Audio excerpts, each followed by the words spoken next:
ایک رسم محرم کے مہینے کے سلسلے میں یہ بھی چلی ہوئی ہے کہ محرم کا مہینہ آنے سے پہلے ہی لڑکی کو اس کے گھر پر بھیج دیا جاتا ہے، اور لڑکی اپنے گھر جا کر اپنے والدین سے یہ کہتی ہے کہ میں محرم کا چاند دیکھنے آئی ہوں۔ اس رسم کی کیا حقیقت ہے، کیا ایسا کرنا جائز ہے یا نہیں، اس چیز کو سمجھیے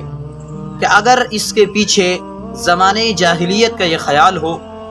جیسے کہ زمانے جاہلیت میں ہوتا تھا کہ انسان یہ محرم کے مہینے کو منحوس اور نامبارک سمجھتے تھے، اگر یہ صورتحال آج بھی ہے کہ اگر کوئی انسان یہ سمجھتا ہے کہ محرم کا مہینہ منحوس اور نامبارک ہوتا ہے، اس لیے اس مہینے میں لڑکی کو اپنے شوہر کے گھر پر نہیں بلکہ اپنے والدین کے گھر پر ہونا چاہیے،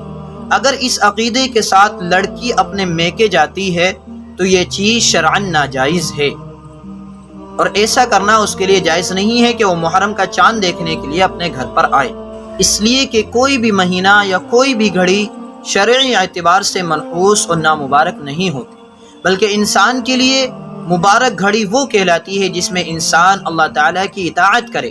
اور انسان کے لیے منحوس گھڑی وہ ہوتی ہے جس میں انسان اللہ تعالیٰ کی نافرمانی کرے۔ لہذا یہ عقیدہ رکھنا کہ محرم کا مہینہ منحوس ہوتا ہے، اس لیے محرم کے مہینے میں لڑکی اپنے شوہر کے گھر پر نہیں بلکہ اپنے والدین کے گھر پر ہونی چاہیے، یہ عقیدہ درست نہیں ہے، اور اس عقیدے کے ساتھ لڑکی کو اس کے میکے بھیجنا یہ جائز نہیں۔ البتہ اس کے علاوہ اگر یہ خیال نہیں ہے، لڑکی محض اپنے گھر والوں سے ملاقات کرنے کے لیے یا ملنے کے لیے محرم کے مہینے میں اپنے گھر جانا چاہتی ہے تو پھر اس میں کوئی حرج کی بات نہیں ہے، وہ لڑکی بغیر کسی تردد کے اپنے گھر پر جا سکتی ہے جبکہ یہ عقیدہ نہ ہو۔ قرآن کریم نے اس کو بہت ہی بہتر انداز میں بیان کیا ہے۔ سورہ توبہ آیت نمبر 51 کے اندر اللہ رب العزت بیان کرتا ہے، فرماتا ہے قُلْ لَن يُصِيبَنَا إِلَّا مَا كَتَبَ اللَّهُ لَنَا هُوَ مَوْلَانَا وَعَلَى اللَّهِ فَلْيَتَوَكَّلِ الْمُؤْمِنُونَ۔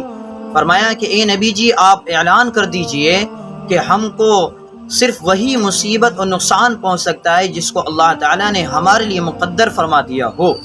اللہ ہی ہمارا کارساز ہے، ہمارا آقا ہے، اور ایک ایمان والے کو اللہ ہی کی ذات پر بھروسہ کرنا چاہیے۔ لہذا ایک ایمان والے کو یہ اعتقاد رکھنا چاہیے کہ ایمان والے کو صرف اتنا ہی نقصان پہنچ سکتا ہے کہ جتنا کہ اللہ تعالیٰ نے اس کے مقدر میں لکھا ہے، اس سے زیادہ نقصان اس کو پہنچنے والا نہیں ہے۔ اسی طرح صحیح بخاری کے اندر اللہ کے نبی علیہ الصلوۃ والسلام نے بیان کیا لا عدوى ولا طیرۃ ولا ہامۃ ولا سفر، کہ کسی پرندے میں یا کسی مہینے میں کوئی منحوسیت نہیں ہوتی، کوئی نحوست نہیں ہوتی، بلکہ انسان کو صرف اتنا ہی نقصان پہنچتا ہے جتنا کہ اللہ تعالیٰ نے اس کے مقدر میں لکھا ہے۔ لہذا ان دونوں دلیلوں کی بنیاد پر یہ بات نکل کر آتی ہے کہ اس عقیدے کے ساتھ لڑکی کو اس کے میکے بھیجنا کہ محرم کا مہینہ منحوس ہوتا ہے اور نامبارک ہوتا ہے، یہ شرعاً جائز نہیں ہے۔ البتہ اگر کوئی انسان اس عقیدے کے بغیر لڑکی کو اس کے گھر بھیجنا چاہتا ہے تو پھر اس میں شرعاً کوئی حرج نہیں ہے، اس کو اپنے گھر بھیجنے کی اجازت ہے۔